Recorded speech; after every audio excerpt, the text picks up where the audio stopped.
I know there's tons of IFS therapists and IFS people.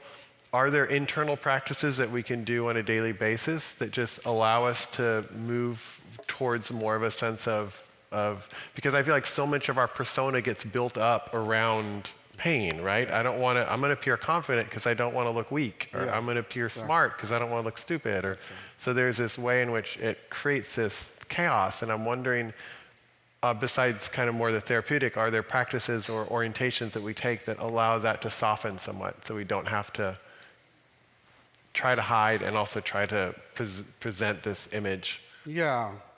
We have a goal of trying to bring this out to the public, sort of like a MBSR kind of thing, where people can do a lot. What we just did, most people can't do by themselves. Some people can, it's amazing. I can't, but people can get to know their protectors. Like even just going and showing appreciation to this guy that you thought was such a drag, initially you didn't like him.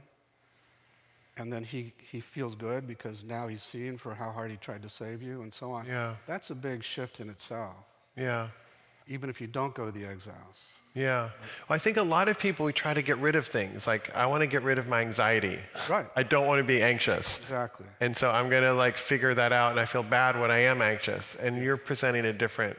Totally different. And with my heart in my throat, I'll make a dig at the spiritual community because this is where we are. The ego becomes the enemy in this community too often.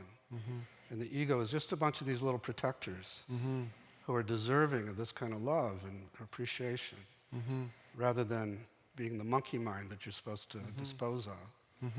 Yeah.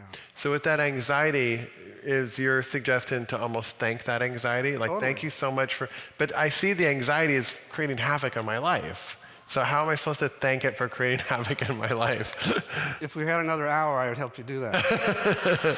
But just in general for the people here, the orientation is whenever you're having an experience, it has a purpose. Whether I get angry a lot or I get frustrated a lot, that there's something there, and if I give it attention. Not necessarily a purpose now, but it served a purpose. It tried to protect you at some point in your life. Right, okay. And now it may be anachronistic. Now this anxiety isn't necessary anymore, but the part doesn't know that because it's still frozen back there. Got it. So we go with open curiosity, compassion, hear its secret history of how it got stuck in that role, Yeah. carries the burden of anxiety, and then we help it unload the anxiety. But if you're yelling at it all the time, or you're irritated with it all the time, it's just going to get stronger. So. Can you do this with political leaders who might not? They got to want it. Yeah, okay. Because it seems like our culture is built around creating personas out of trauma, right? We get hurt, and all of a sudden I'm going to become this successful person, or this powerful person, or this whatever person. And to be able to understand that and tap into it, but it never quite satisfies us, right? No matter what power we get, what accomplishments we get, whatever we get, there's still that. It's true. You can imagine the exiles in our current president. Yeah. When I see him now, that's what I see. Yeah. And then he's got these protectors, my understanding is his brother drank himself to death, and to save himself, he took on the energy of his father, which hates vulnerability. So his biggest protector, and then he's inflicting that on our country. Right. But it really was just to save his life. Right. It had a purpose at a moment. He needed it. It saved his life. Right. And now he's stuck with it as what we call a legacy burden. Right. Until we bring awareness to it and bring gratitude to it and witness its pain. Yeah. Seems like the hardest part when you always do that process was like, can you just witness his pain? Yeah. I'm like, really? It's so hard. But that's everybody's reaction at first, because we all have protectors that don't want us to go back there. Yeah. What's the point? Why should I grovel in that, right? Right. So we have ways I'm basically a salesman, so I'm selling hope to these parts, that there's some good reason to go there. Yeah. Because we're not going to grovel in it. We're going to get them out of there and unload this pain. Right. So these protectors don't have to worry about it anymore. And is that when you look at things like addiction, would you say addiction is a lot of these parts that are misunderstood, that are acting out?